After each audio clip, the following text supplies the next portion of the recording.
This Saturday, the 29th, we have the 2022 Royal Rumble to look forward to. There's still a few days left, but so far it seems like a pretty good card. I got some hopes and I have some ideas for what might happen at the Rumble. So here are my predictions for WWE's 2022 Royal Rumble. Before we get started here, if you enjoyed this wrestling content, be sure to like and subscribe so the channel can grow big and strong. I'm hoping he turns out to be a big, strong man. I'll kick things off with Brock Lesnar versus Bobby Lashley. The WWE title is up for grabs here, and Brock Lesnar just won the thing in an unplanned match at WWE Day 1. I'd be shocked if Lashley were to beat him here. I wasn't planning on this being such a tough match to predict, but the more I think about it, the more trickier it gets. Bobby Lashley has been a serious threat since he won the WWE title last year, but Brock Lesnar is world champ now, and Lesnar usually likes to hold on to his world titles for a while. Even though it seems we have a new Brock Lesnar, I'm still picking Lesnar to retain the gold. The other big title match on the show is Roman Reigns versus Seth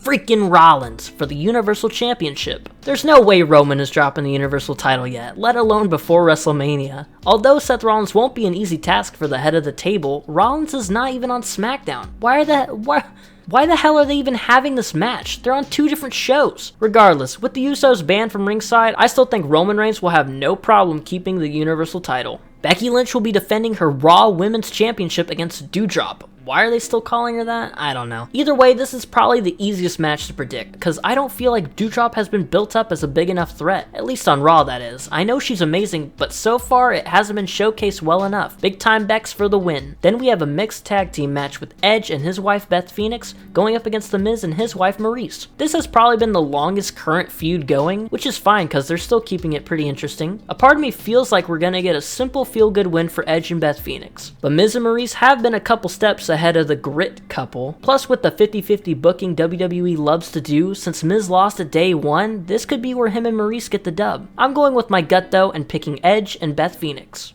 Now we're at the two Royal Rumble matches. This year it feels more up in the air to me. For both matches I can see multiple winners. I'll start with the Women's Rumble. There's like 5 or 6 possible winners in my opinion. Liv Morgan has lost to Becky Lynch in her past attempts at winning the Raw Women's title, so this could be her redemption story. However, there is Bianca Belair. She hasn't gotten a one-on-one title match with Becky since that screwy finish that happened at Extreme Rules last year, and I do think she could win back-to-back Rumbles because she is the EST after all. Then there's Rhea Ripley. Her tag team with Nikki ASH just ended, so this could be her opportunity to get back into that women's title picture. Now on the SmackDown side of things, Charlotte Flair is entering as the SmackDown Women's Champion, and if she wins, she'll choose her opponent for WrestleMania. An interesting approach to things, so WWE just might do it. But there's also Lita, a legend who says she feels she's got one more run in her. Lita's my favorite women's wrestler of all time, so I'd love to see her win the Rumble. Not to mention Bayley and Ronda Rousey's possible surprise returns. There's a lot of ways this Rumble match can go, but I'm thinking Bianca Belair. If she were to win and finally get a fair one-on-one match against Becky Lynch at WrestleMania, this is the way to do it. She had a great match against Sasha Banks at WrestleMania last year. This year, she can do it again. And finally, the Men's Royal Rumble match. My heart is telling me Sheamus. He's been one of my favorites in wrestling since I started watching 10 years ago. He's been working his ass off and he's been one of the MVPs of match quality this past year. Plus, he won the 2012 Royal Rumble, so 10 years later, it'd be great to see him do it again. But there's a decent sized group of individuals who I think have a better shot. If I had to pick 3 guys who I think could do it, it would be AJ Styles, Big E, and Austin Theory. Theory is a bit of a stretch, but he's the rising star and also Vince McMahon's little pet project. Big E got screwed low-key and lost his title to Brock Lesnar at Day 1, so this could be his chance for a major comeback. Then there's AJ Styles. His partnership with Omos just ended, and AJ has almost done it all in his 6 years with WWE, but the one thing he hasn't done is win a Royal Rumble. There's a handful of superstars that I would like to see win, and I don't know what surprise entrance the Rumble will have in store for us. But I'm gonna go with AJ Styles, just because I feel he's the least predictable out of him, Big E, and Austin Theory. Either way, it should be a great time, as long as Goldberg doesn't show up.